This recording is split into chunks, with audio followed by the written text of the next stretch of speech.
오늘은 거룩하고 대자대비하신 우리 교주 불세전이신 서가모니 부처님께서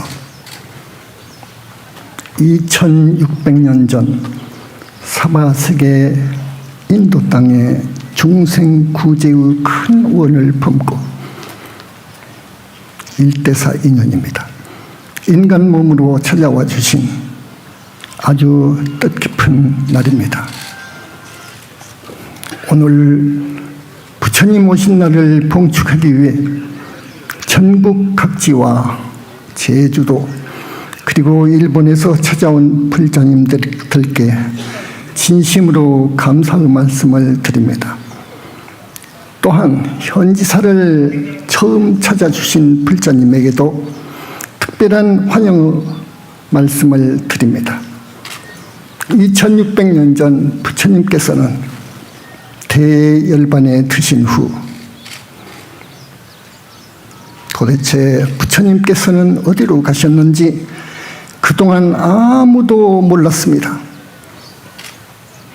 나는 깊은 연불산매에 들어 빛으로 무량광으로 계신 부처님을 만나 뵙고 부처님은 무아 속 절대계에 여여히 계시다는 것을 알게 되었습니다. 우리 중생의 소원을 들어주시고 업장을 씻어주시어 생사윤회에서 벗어나도록 이끌어주시는 부처님이 정말 계셨습니다. 오늘 부처님께서는 이곳 봉축 행사장에 광림하십니다. 참석한 여러 불자님들에게 업장소멸이라는 큰 가피를 내려주실 겁니다. 불법은 인연법입니다. 오늘 이 자리에 참석한 불자님들은 부처님과 맺은 오늘의 이 희유한 인연을 세세생생 영원히 이어가시기를 바랍니다. 부처님 가피를 듬뿍 받아 금생도 잘 살고 다음 생도 잘 살고 세세생생 행복하게 사시기를 이 자제만현은 간절히 발언드립니다. 영산불교는 마음이 부처라고 하는 선종중심의 한국불교의 한계를 극복하고 21세기 인류를 향도할 신불교를 제창하는 새로운 불교 교단입니다. 또 이 현지사의 교단 이름이기도 합니다.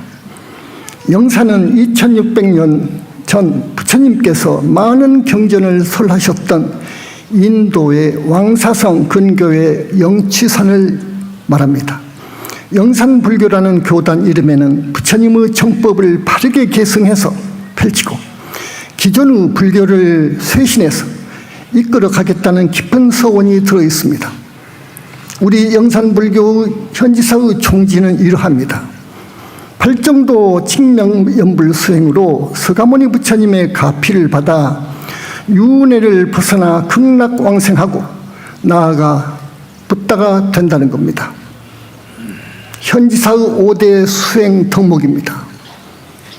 첫째, 부모님과 조상님께 효도하라.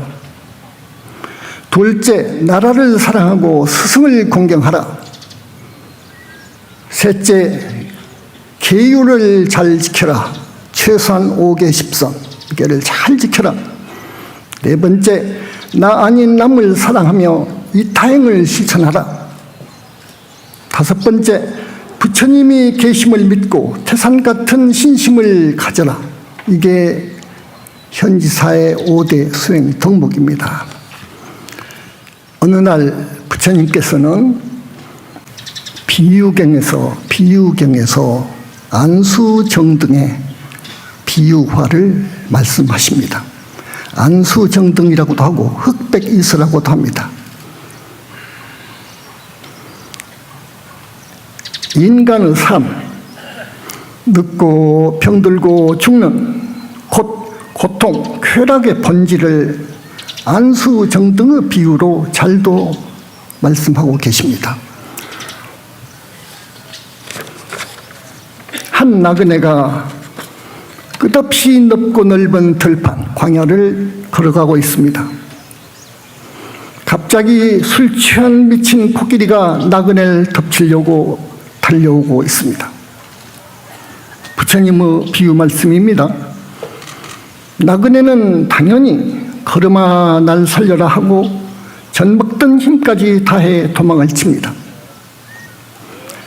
절망에 사로잡힌 나그네가 뛰다 보니 바로 앞에 천만다행히도 큰 빈 우물 구덩이를 만납니다.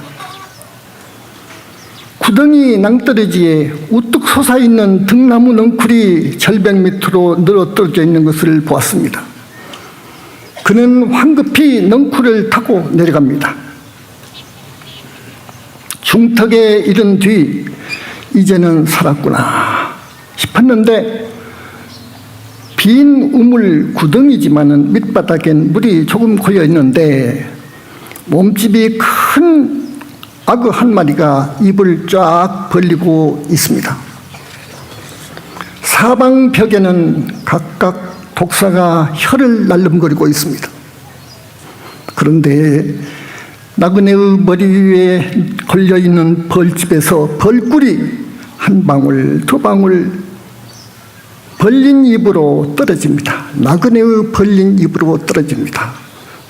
나그네는 야 달다 달구나 합니다. 거기에 취합니다. 이때 벌집에서 날아온 벌이 나그네의 온몸을 쏘기 시작합니다. 설상가상으로 타오르는 들불이 넝쿨을 태우고 있습니다. 이제 나그네의 운명은 풍전등화가 되었습니다. 자, 이런 안수정등의 비유를 어느 왕, 부처님을 찾아와서 법문을 듣고자 한 승공왕이라고 하는 왕에게 들려주신 비유 말씀이었습니다.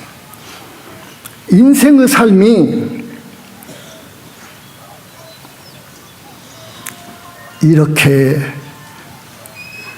이렇다는 것을 직시할 수만 있다면 우리가 갈 길은 절박할 수밖에 없습니다.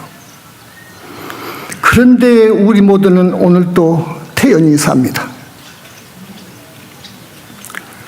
이 비유 말씀에 광야라고 나온 것은 들판, 무명의 긴 밤을 비유합니다. 사람은 나그네죠. 인생 그 자체죠. 코끼리는 무상입니다. 무상입니다. 우물은 나고 죽는 생사를 비유합니다. 벌꿀은 오욕입니다. 인간의 기본적인 욕심, 오욕. 여러분 아시죠? 오욕. 돈, 재물에 대한 욕심, 성에 대한 욕심, 출세, 권력, 명예에 대한 욕심 등등입니다. 동룡은 죽음을 비유합니다. 벌은 삿된 소견입니다.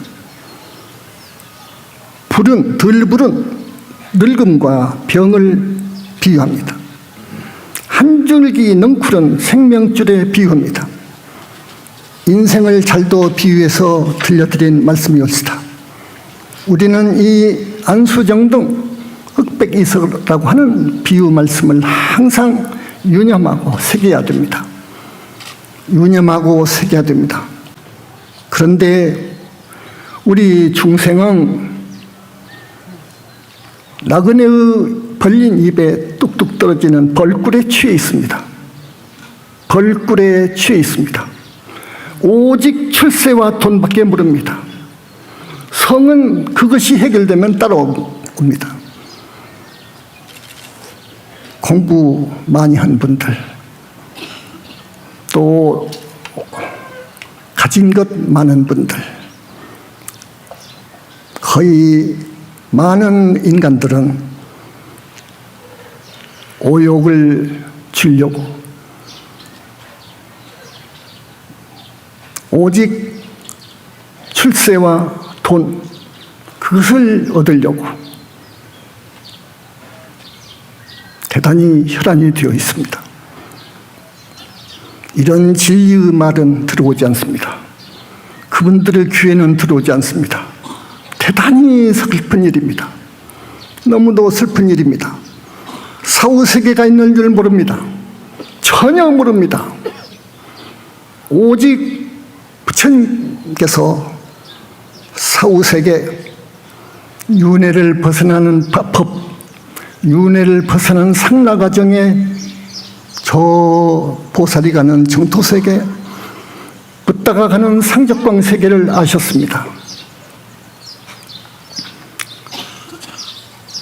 어느 날 부처님께서 바라문에게 들려드린 말씀입니다. 바라문이 묻습니다.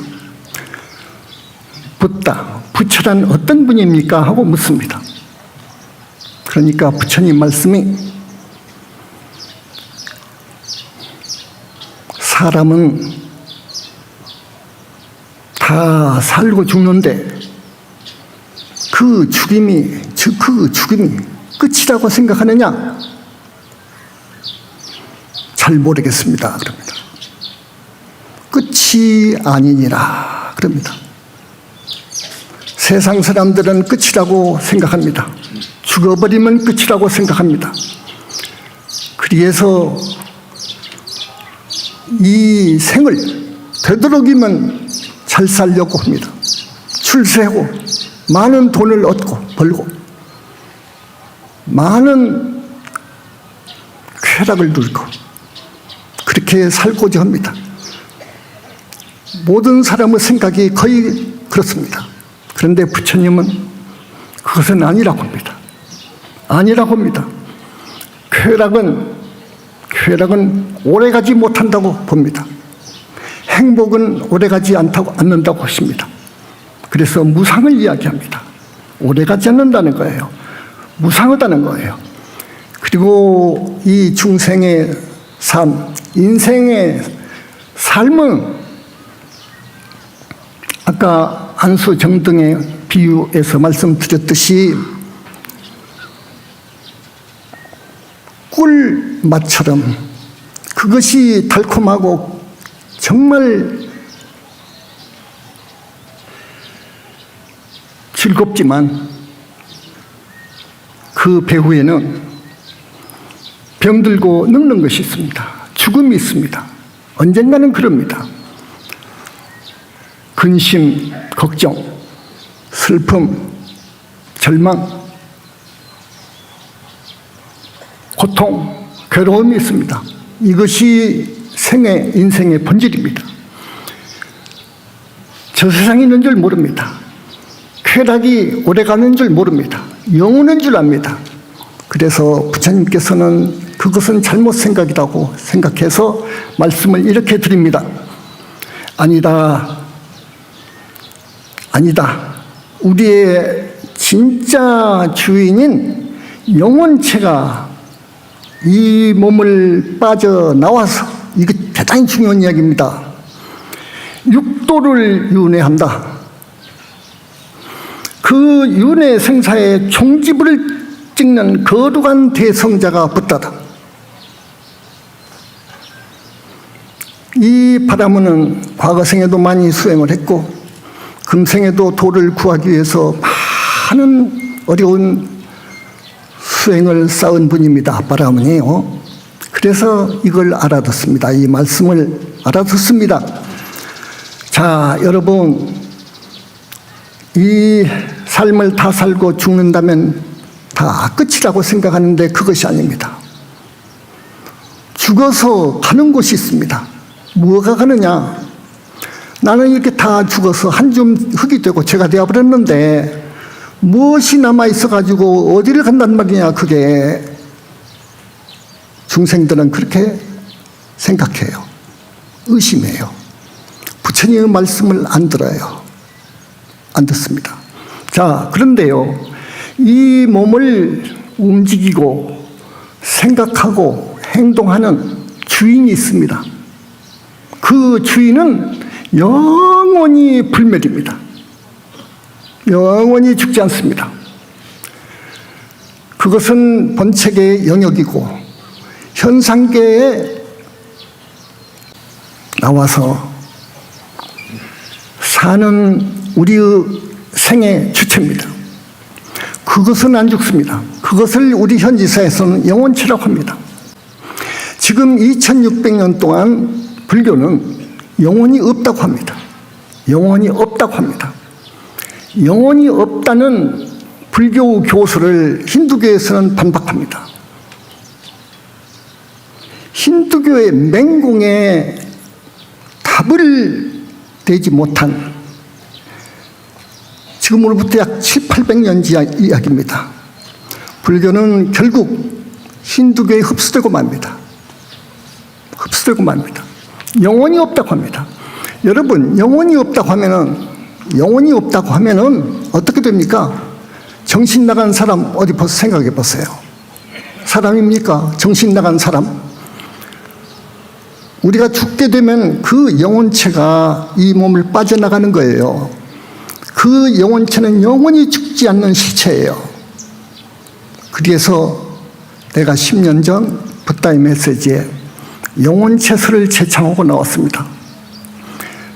그 영혼체에 대한 밝은 해부도 끝났습니다. 4개의 영체가 겹쳐져 있습니다. 그걸 영혼체라고 그래요. 이 영혼체설을 들고 나온 거예요. 다음 2600년 동안에 전혀 몰랐던, 그렇게도 알고 싶어 했던 부처님은 과연 어디로 가셨는가? 어디로 가셨는가? 부처님은 그 위대하고 거룩한 희유한 우리 부처님은 반열반 후에 어디로 가셨는가 하는 것에 대해서 지금까지 답이 없습니다. 그 어떤 큰 스님도 답을 못 내놓습니다. 못 내놓습니다. 다만 유식에서, 그러니까 부처님 가신 지 약 1000년 후 무착 세친에 의해서 부처님의 몸, 그 불가사의한 몸에 대한 연구를 끝내고, 그러니까 반야경과 화엄경을 모든 다른 대승경전을 완벽하게 섭렵한 후에 깊은 사유를 통해서 부처님은 3가지 유형의 몸이 있구나 하는 것을 내놓습니다. 그건 금광명경에도 있습니다. 그러나 그분들은 사유를 통해서, 불교 경전을 통해서 결론을 내린 거지, 그 무서운 수행을 통해서 증득해서 부처님을 뵙고 법문을 듣고 부처님께 오랫동안 함께 하지 못했기 때문에 그 삼신설은 힘이 없습니다. 여러분들이 그 불신관에 대해서, 삼신설에 대해서 아무리 책을 읽어봐도 이건 무슨 말인지 모르는 거예요. 그러나 우리 현지사에서는 붓다의 메시지에 조금 내놨죠. 내가 340회 동안 법문을 하고 있는데 많이도 부처님 세계를 이야기했고 부처님을 많이도 이야기했습니다. 부처님과 천마의 그 차이점에 대해서 많이 이야기했습니다. 우리는 부처님의 거룩한 그 위대한 불가사의한 그 상모와 지혜와 삼신과 위실력과 위상과 이걸 너무도 잘합니다. 2600년 만에 거둔 성과입니다.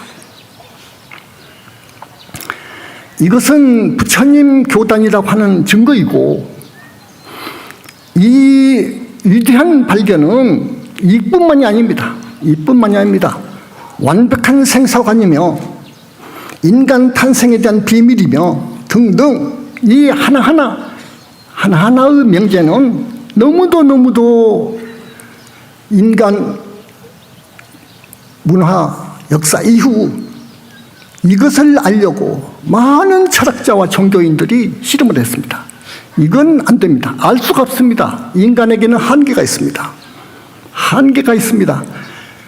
아라한까지가 한계라는 것은 많이도 말을 했고 그 위는 모릅니다. 알 수가 없는 겁니다. 칸트도 몰랐으니까요. 절대 몰랐습니다. 그래서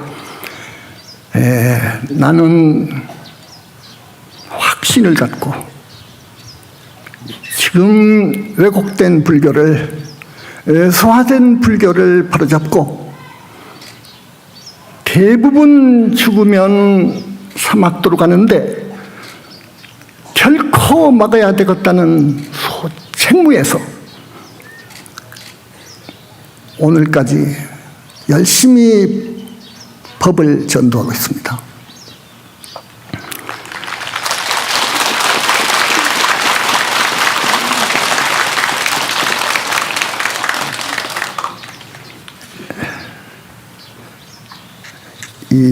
또 부처님 말씀이요, 열반경에 북송대, 당나라 다음 송나라 북송대에 열반경이 편집이 됐는데 그 열반경을 보면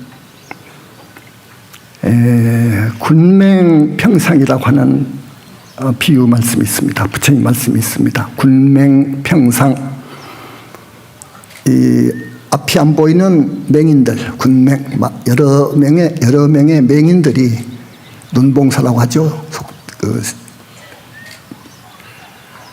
눈봉사, 맹인들이 이 코끼리를 만져보고 코끼리가 어떠냐 하면은 나름대로 만져본 자기의 경험과 확신을 갖고 이야기를 해요. 주장을 해요.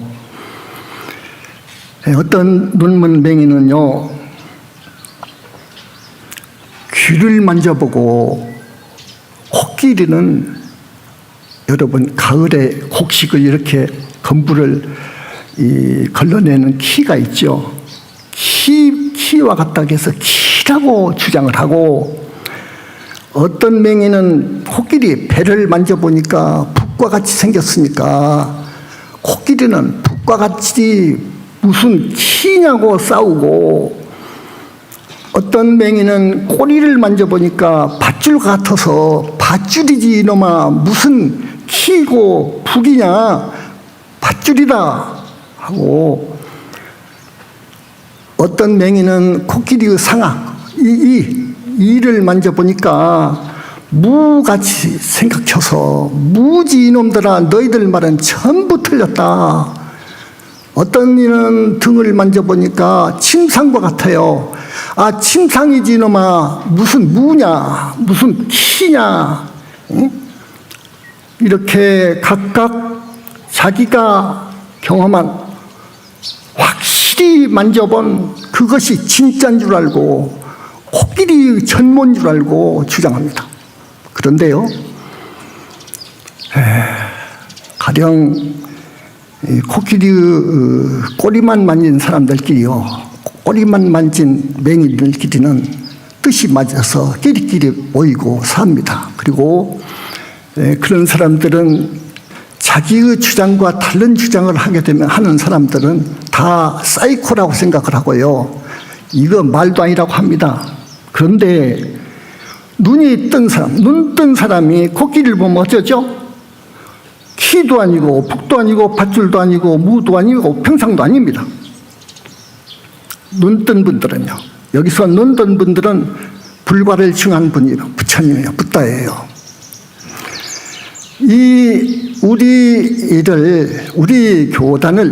우리 교단은 부처님이 와 계십니다.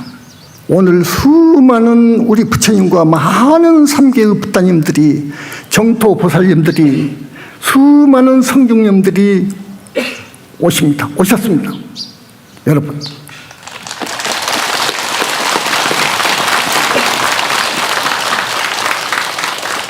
믿음이 있는 신도들 대단히 소중합니다. 믿음이 있는 신도들, 사후세계가 있다고 하면은 귀를 대고 그 법문을 들으려고 해요. 이건 전생에 선근이 있어서 그런 겁니다. 사후세계라든지 영혼체라든지 죽음의 영가 귀신세계라든지 지옥, 극락, 하늘세계, 그리고 아라한세계, 정토보살의 위에 약사궁 보살, 그 정토세계 보살들, 그 위에 무량광으로 된 상적광 세계에 계신 붓다님들 다 언제라도 볼 수 있는 그런 불과를 이룬 그 성자의 말을 들어야 되는데 그 스승이 그 제자를 사막도에 떨어지면 안 된다 싶어서 때로는 질타도 하고 영 말을 듣지 않고 대들면 회초리를 가지고 때리기도 하는 겁니다. 우리는 윤회에서 벗어난 일이 정말로 시급합니다. 이 인간 몸을 받아온 이상 우리는 절대로 사막도에 가서는 안 됩니다. 이 몸을 빠져나온 영혼체는 자기가 지은 업대로 육도를 윤회 생사합니다. 육도 윤회에서 벗어나지 못하는 한 영원히 반복합니다. 그 윤회 생사를. 그래서 우리 신도분들이 사막도에 가지 못하도록 육도 윤회에서 벗어나도록 나아가서 보살인가 받아가지고 정토에 왕생할 수 있도록, 그러면 그 정토세계는 하늘에서 하늘이라는 곳입니다. 하늘에서 하늘이라고 하는 극락세계예요. 거기는 불태전이에요, 사실은. 그렇지만 지금 우리 교단에서 보살인가 받은 분들이 70여 명이 됩니다. 우리가 주의를 주기를, 대기에 걸리면 안 되니까 정말로 너희들은 타력으로 갖다 놨으니까 업장도 소멸해야 되고, 그리고 부모 조상님께 효도를 타야 되고, 부모 조상님이 한 분이라도 사막도에 있으면 못 갑니다. 정토 갈 수가 없습니다. 그리고 5계 10선을 꼭 지켜야 되고, 무엇보다도 마음속 오염된 흙탕물이 된 그 더러운 마음을 1급수 되도록 정화하고 닦고 요것에 천념을 해야 된다. 동시에 보살행을 해가지고 공덕을 쌓아야 된다. 많이 쌓아야 된다. 그래야 대기에 안 걸린다. 그래야 대기를 통과해서 정토에 완전히 왕생할 수 있으니, 왜? 자력으로 인가받은 건 아니거든요. 타력으로 부처님께서 갖다 놓은 거거든요. 그렇게 일러주고 있습니다. 우리 절에 와보니까 부처님마다 머리를 깎고 있다 그럽니다. 이건 사입이다 그래요. 그럴 줄 알고 각 분원의 벽에다가 머리 깎은 불상에 대해서 설명을 해놨죠. 지금 절에서, 여러 다른 절에서는요, 머리 길른 고동, 머리 길른 모습입니다. 근데 우리 절을 와보니까 머리를 싹 깎았거든요. 이것은요, 우리 태사부님께서 2600년 전 가수비였시다. 태사부님께서 깊은 산매, 더 깊은 산매, 역사 이후로 그 누구도 들지 못했던 해인산매를 넘어서 대적정산매에 들어가지고 부처님을 칭견한 거예요. 부처님이, 거기에 계신 많은 부처님들이 전부 머리를 깎고 황금 장삼에다가 빨간 가사를, 부처님은 105쪽인가, 또 그리고 오열에는 55쪽, 그리고 다른 붓다님들은 32쪽이에요. 가사를 수한 것을 봤습니다. 지금도 항상 20년 동안 항상 함께 하기 때문에, 그래서 우리의 불상은 머리를 깎은 거예요. 그렇다면 2600년 그 사이에 어느 절에서 머리 깎은 불상이 있냐고요? 없죠. 못 봤으니까. 부처님을 칭견을 못했으니까. 불교 이 철학 가운데서요, 부처님에 대한 교설이 가장 차원 높은 교설입니다. 부처님에 대한 교설. 부처님은 어떤 분이라는 거, 얼마만큼 지혜가 있다는 것, 어떠한 능력을 지니고 계신다는 것, 상모는 어떻다는 것, 빛은 어떤 빛이라는 것, 그 부처님의 빛은 중생이 보면 죽어요. 눈이 실명이 되는 거예요. 너무너무도 밝아서 안 보여요. 부처님은 안 보인 이유가 그거예요. 우리가 견성해서 보는 빛은 자성광입니다. 마음 빛입니다. 대단히 밝습니다. 깨달은 분들, 그 견성인데요. 깨달은 분은 인간 마음의 빛을 봐요. 그것만이 드러나 버려요. 나도 없고 아무도 없어요. 공이어요. 견성 자리가 그럽니다. 그 빛하고 비교가 안 돼요. 우리하고. 그보다도 훨씬 밝은 빛이 정토, 극락세계의 빛입니다. 정토, 극락세계 보살님들 몸을 이루고 있는 빛입니다. 그걸 자금색이라고 그래요. 자금광이라고 하고요. 무량옥정광으로 이루어진 우리 부처님 몸은 너무너무도 휘황찬란 황홀해요. 볼 수가 없어요. 너무너무도 아름다워요. 이 무량광을 방광을 하게 될 때는 그 무량광이 우주를 덮어요. 우주를 꿰버려요. 그 무량광으로 이루어진 불신을 얻게 되면은 지혜와 자비와 신통과 삼매가 중생들은 측량할 수 없어요. 능력이요. 이 몸뚱이는 한계가 있죠. 이 몸뚱이는 이 육신을 지니고 있기 때문에 한계가 있어요. 한계가 있어요. 그리고 신통을 부리지 못하게 해요. 부처님께서는요. 크게 막습니다.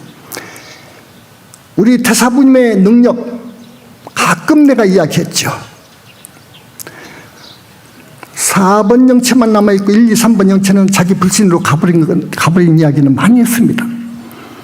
4번 영체만 해도 무량광으로 이루어져 있기 때문에 그 능력은 대단합니다. 대단합니다. 천만리 밖에 어떤 사람이 3차 대전을 발발할 염려가 있을 때 알아요. 순식간에 가서 없앨 수 있어요. 그러나 정법은 철저히 나를 죽이고 남을 살리는 거예요. 외도는 그러네요. 외도는 나를 죽이지도 않아요. 영혼체도 몰라요. 자기 교단을 배신하고 나가면 죽여요. 그건 외도예요. 그러나 정법은 철저히 불살생입니다. 절대로 살생을 용납 못해요. 용납 안 해요. 나가서 그런다고 하면 바람 빛과 같이 와서 딱 제지해요. 발 딱 잡아요. 손에 칼 들면 딱 잡아요. 너 내가 그리 가르치더냐. 손을 붙들어요. 우리 부처님 아무도 몰랐습니다. 2600년 동안. 그 누구도 몰랐다는 것을 또 강조합니다. 그것은 우리 교단이 그만큼 불교의 불교, 종교의 종교고 불교의 불교예요. 모든 불교의 정수리고 꽃이에요. 우리 교단이요. 왜냐? 부처님이 와 계시기 때문에.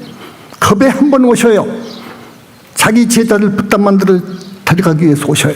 하나의 붓단은 3000대 전 세계 중생과도 안 바꾼다고 그랬어요. 그리고 천도제입니다. 내가 지금까지 해명 안 했어요. 우리 천도제는요, 내 붓다의 메시지 1권 특별 부록에 자세히 나와 있어요. 정확해요. 조금도 거짓이 없어요. 내가 340회 동안, 그리고 붓다의 메시지 기타 많은 책에서 본문에서 내 확신을 내가 보고 본 것을 말했지 거짓을 말한 거 없어요. 거짓을 말한 것도 없어요. 붓다 메시지 서문에 우리 광명만덕님께서 대적정 산매에 들어가는 광경 있죠. 많은 대적정 산매에 들어간 중에 하나를 소개한 거예요. 다 천도제 모셔요. 저 절들 모두 천도제 해요. 우리만 한 거 아니에요. 그러나 우리 천도제는 달라요. 우리 천도제는 달라요. 내가 조계종에서 40년 가까이 있다가 태사보님하고 만났을 거예요. 내가 주지로 살면서 많이도 했어요.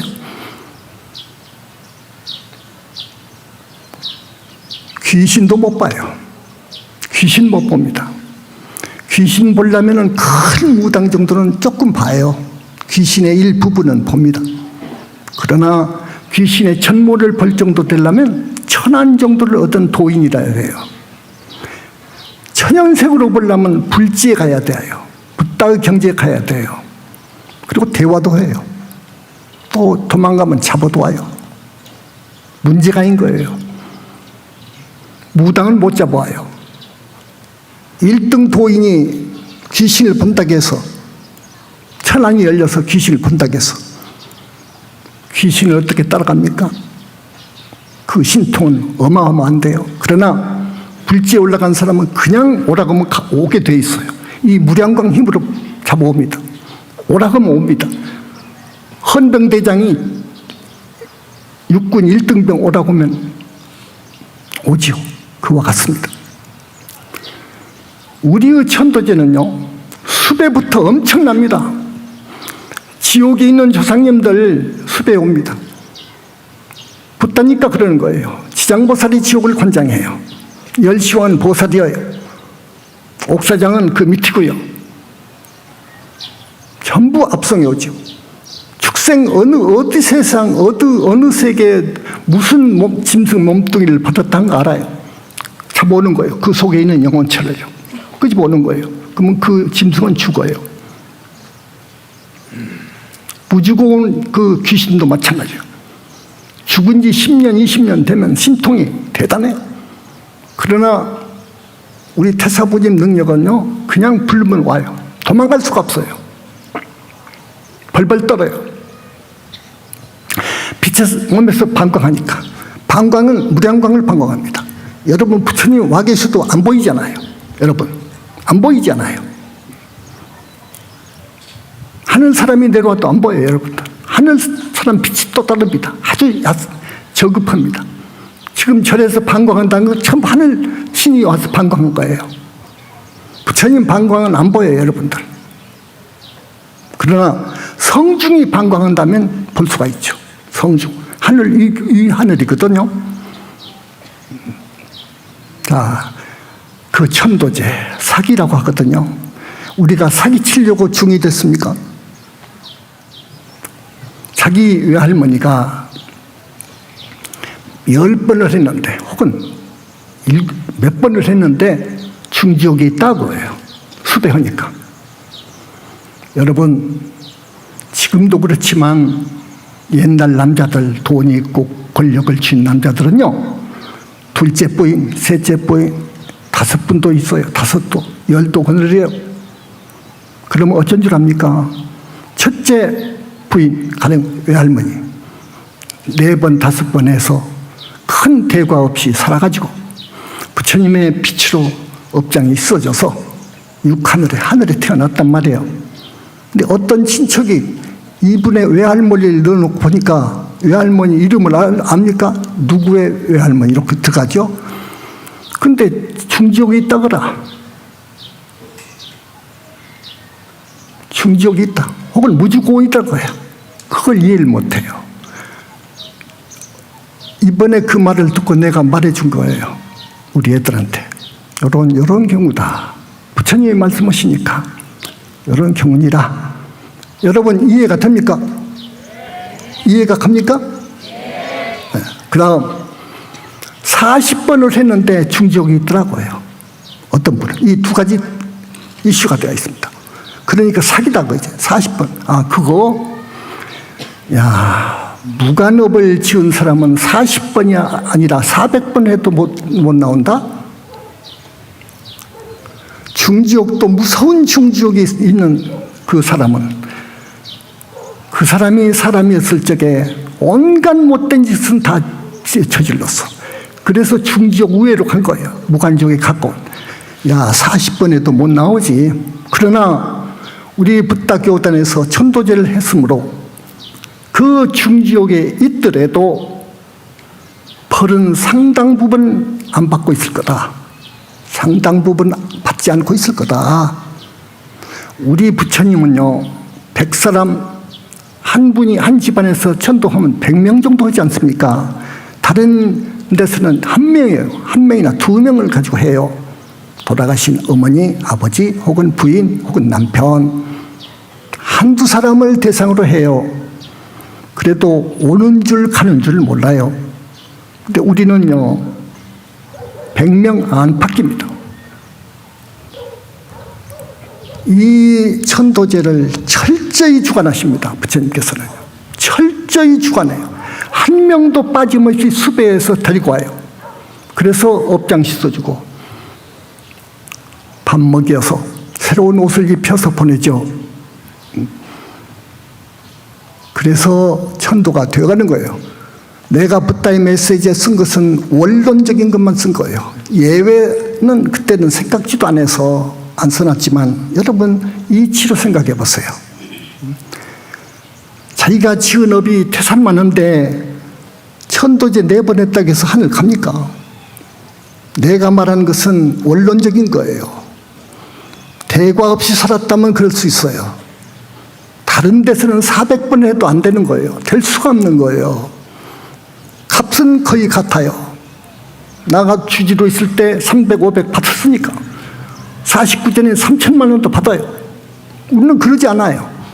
많은 사람을 사막도에서 건져내는 것이 우리 의무이기 때문에 우리 불사는 해야 되겠고, 부처님이 와 계신 이 교단은 정말로 겁에 한 번 있는 교단이고, 겁에 한 번 부처님이 오셨는데 안주할 곳을 마련해 준다는 것은 엄청난 공덕인 거예요. 그래서 우리가 속속 천도제 시주 한 푼도 다른 데 쓰지 않고, 나나 태사부님이나 통장이 없어요. 이번 얼마 전에 만든 거예요. 억이 넘으면 교단에 넣어버려요. 지금 쳐보세요. 부동산이 있는가? 어떤 스님들처럼 어디 제주도에다가 어디 전라도에다가 이 앞으로 전망이 있는 데다가 부동산을 샀나? 어떤 은행에다가 몇십억 놔뒀나? 몇 억을 놔뒀나? 금방 알아요. 금방 알아요.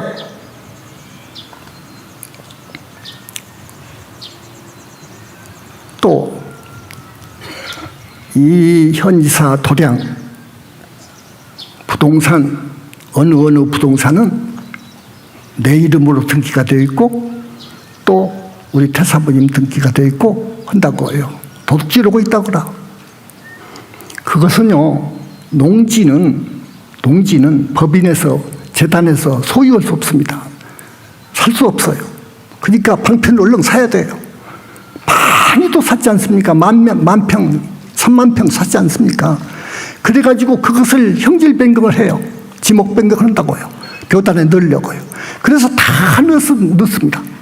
얼마 전까지도 몇 달 전까지 다 넣습니다. 종교부지로 만들었어요. 3개월 동안, 3년 동안 로비해가지고 종교부지를 만들어가지고 다 넣었어요. 지금도 뭐 안 들어간 것이 좀 있어요. 몇 필지 있을 거예요. 그건 농지기 때문에 또 이